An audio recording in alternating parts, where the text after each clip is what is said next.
Sebagian orang menganggap rejeki itu pemberian yang datang sendiri. Mereka berpikir, kalau memang jatahku, pasti datang. Kalau memang nasibku kaya, pasti terjadi. Kalau Tuhan mau kasih, pasti sampai. Banyak orang berkata, kalau rejeki tidak akan kemana. Lalu mereka duduk diam, menunggu, berharap, dan menyalahkan keadaan saat hidup tak berubah. Padahal kenyataannya, rejeki bukan benda ajaib yang turun dari langit. Rejeki adalah hasil dari gerakan, hasil dari usaha, hasil dari keputusan yang kita ambil hari ini. Kalau saya bilang, rejeki itu bohong. Tuhan tidak pernah memberi rejeki. Pasti banyak yang marah. Pasti banyak yang tersinggung. Pasti banyak yang bilang saya sesat. Banyak yang menutup video ini sebelum selesai. Tapi tenang dulu. Yang saya maksud bukan uang itu bohong. Bukan hasil kerja itu bohong. Yang bohong adalah cara sebagian orang memahami kata rejeki. Dan yang saya maksud bukan menghina Tuhan. Justru sebaliknya. Saya sedang mengajak kita berpikir lebih dewasa tentang bagaimana kehidupan benar-benar bekerja. Saat gagal usaha, orang bilang belum rejeki. Saat kalah saingan, orang bilang bukan rejekinya. Saat miskin bertahun-tahun, orang bilang rejeki sudah ada yang ngatur. Kalimat itu terdengar bijak, padahal sering dipakai sebagai obat penenang agar seseorang tidak perlu mengakui kesalahannya sendiri. Mari jujur melihat kehidupan.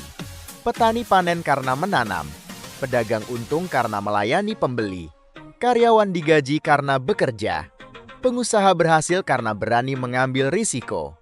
Artinya, rejeki bukan muncul tiba-tiba. Rejeki adalah akibat dari sebab. Kalau ada orang tiba-tiba ditawari kerja, biasanya karena dia punya kemampuan. Kalau ada orang tiba-tiba dapat pelanggan, biasanya karena sebelumnya dia sudah dikenal. Kalau ada orang mendadak sukses, biasanya kita hanya tidak melihat perjuangan panjangnya. Tidak ada yang benar-benar mendadak. Yang ada hanyalah proses yang tidak kita lihat. Banyak orang bilang, rezekiku seret, nasibku jelek, Tuhan belum kasih jalan. Tapi pernah nggak kamu berpikir, jangan-jangan bukan rezekimu yang seret, tapi kamu yang malas. Bukan jalan yang tertutup, tapi kakimu yang tidak mau melangkah. Petani panen bukan karena rejeki turun, tapi karena menanam. Pedagang untung bukan karena mukjizat, tapi karena jualan. Orang pintar digaji mahal bukan karena nasib, tapi karena skill. Yang datang ke hidupmu seringkali bukan hadiah langit, tapi akibat dari apa yang kamu lakukan berbulan-bulan bahkan bertahun-tahun. Kamu lihat orang sukses mendadak, padahal kamu telat melihat prosesnya. Kamu lihat kontennya viral, tapi tak lihat ratusan video sepi sebelumnya. Kamu lihat bisnisnya besar, tapi tak lihat tahun-tahun penuh stres di belakangnya. Yang disebut mendadak, biasanya hanyalah perjuangan lama yang baru terlihat. Ini yang paling bahaya. Saat orang percaya semuanya soal rejeki, dia berhenti mengevaluasi diri. Dia tak mau belajar, tak mau berubah, tak mau disiplin. Karena merasa semua sudah ditentukan. Padahal banyak hidup hancur bukan karena takdir, tapi karena kebiasaan buruk yang dipelihara setiap hari. Mungkin yang diberikan Tuhan bukan uang, bukan emas, bukan transferan mendadak. Yang diberikan adalah sistem kehidupan. Siapa menanam, bisa panen. Siapa belajar, bisa naik nilai.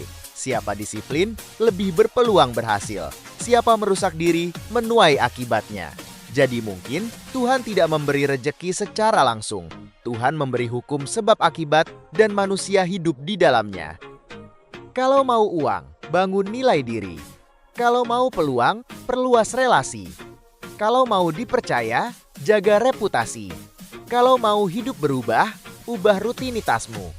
Berhenti menunggu rejeki, mulailah menciptakan sebab. Karena sebab yang kuat sering menghasilkan akibat yang besar. Kalau benar percaya kepada Tuhan, maka gunakan tenaga yang diberi, gunakan akal yang diberi, gunakan waktu yang diberi, gunakan kesempatan yang diberi. Mungkin bentuk syukur terbesar bukan banyak bicara, tapi bekerja sungguh-sungguh. Jadi saat saya bilang rejeki itu bohong, Maksud saya, yang bohong adalah keyakinan bahwa hasil datang tanpa usaha. Yang bohong adalah harapan panen tanpa menanam. Yang bohong adalah ingin berubah tanpa bergerak. Kalau hidupmu keras hari ini, mungkin bukan karena rejeki belum datang. Mungkin karena kamu belum benar-benar berjuang. Doa itu baik, harapan itu baik, keyakinan itu baik. Tapi kalau semua itu dipakai untuk mengganti tindakan, maka itu bukan spiritualitas. Itu pelarian. Meminta hasil tanpa kerja, sama seperti ingin panen tanpa menanam. Jadi saat saya bilang, Tuhan tidak pernah memberi rejeki.